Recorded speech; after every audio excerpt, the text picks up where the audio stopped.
Halo, perkenalkan nama saya Harjana Fajria, Project Konsultan dari Bipo. Pada kesempatan ini, saya akan mendemonstrasikan bagaimana saya menangani kasus negosiasi dengan klien kami, PT Harum Wangi, yang ingin dapat fitur di tengah proses instalasi software HRMS. Sebagai project konsultan, peran utama saya adalah menjembatani kebutuhan klien dengan kemampuan teknis tim internal agar proyek tetap berjalan sesuai target waktu, biaya, dan kualitas. Oke, saya ringkas kasusnya. Bipo telah bekerja sama dengan PT Harum Wangi untuk sistem HRMS yang mencakup 3 fitur utama, absensi, gaji, dan cuti. Biaya langganan disepakati dengan harga 100 juta untuk 6 bulan dengan durasi instalasi 40 hari. Setelah berjalan 25 hari dan progres baru 40%, klien meminta mendapat fitur baru, yaitu tracking karyawan, meliputi lokasi, waktu kerja, dan histori perangkat. Masalahnya, PT Harum Wangi tidak ingin ada tambahan biaya maupun waktu. Padahal tim Manager memperkirakan butuh tambahan 20 hari dan biaya menjadi 150 juta. Disinilah saya harus mencari solusi menengahi kedua belah pihak. Oke, saya mulai dengan analisis sederhana dengan menggunakan pendekatan SWOT. Yang pertama, stringers. Imaginary People kompeten dan sistem HRMS fleksibel, serta klien punya keinginan kuat untuk digitalisasi HR. Yang kedua, weakness. Permintaan tambahan muncul di tengah pengerjaan, dan klien tidak ingin menambah biaya maupun waktu. Yang ketiga, opportunity. Fitur tracking bisa menjadi nilai tambah dan memperpanjang kontrak kerjasama. Yang keempat, threat. Potensi keterlambatan proyek dan ketidakpuasan klien bila tidak dikelola dengan baik. Untuk langkah pertama, yang saya lakukan adalah berkoordinasi internal dengan tim engineer. Saya sampaikan kebutuhan klien dan dampaknya terhadap proyek. Saya bertanya, apakah ada teknis untuk membuat fitur tracking dalam 2 tahap, agar durasi 40 hari tetap terjaga. Dari hasil diskusi, ternyata memungkinkan untuk membuat versi basic terlebih dahulu.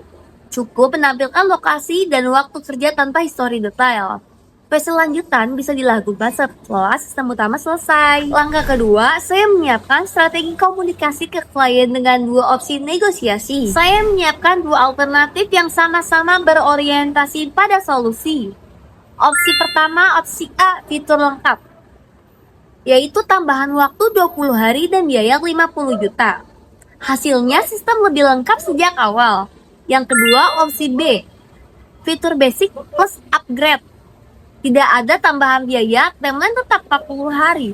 Fitur tracking dibuat sederhana dulu, lalu upgrade di fase kedua setelah sistem berjalan stabil. Dengan cara ini, klien tetap merasa dihargai kebutuhannya dan tim internal tidak terbebani target yang tidak realistis. Teman-teman, PT Harum Wangi ingin menambah fitur tracking, tapi tidak ingin menambah waktu maupun biaya. Kira-kira ada opsi teknis yang bisa dilakukan? Kalau harus full tracking dengan history device, butuh tambahan 20 hari dan biaya naik karena integrasi API GPS. Oke, kalau kita buat 2 tahap dulu bisa tidak? Fase pertama cukup menampilkan lokasi dan waktu login karyawan dulu.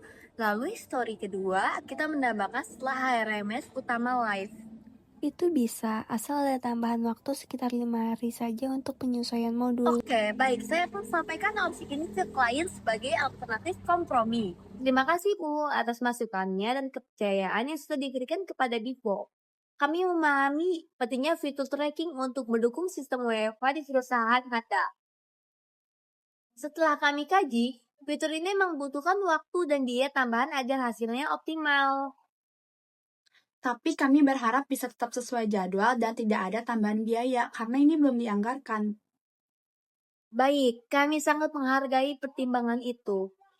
Karena itu kami menawarkan 2 opsi. Opsi pertama, fitur tracking lengkap dengan tambahan biaya 50 juta dan waktu 20 hari.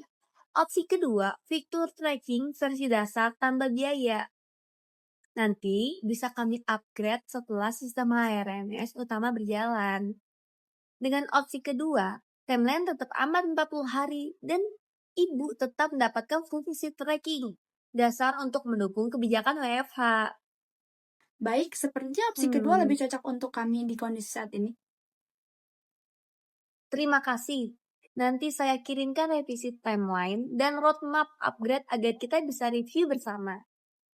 Dari kasus ini, saya belajar bahwa peran project konsultan bukan hanya menyampaikan permintaan klien, tapi juga menjadi problem solver yang bisa menemukan titik tengah antara kebutuhan bisnis dan kemampuan teknis. Kunci suksesnya pada 3 hal.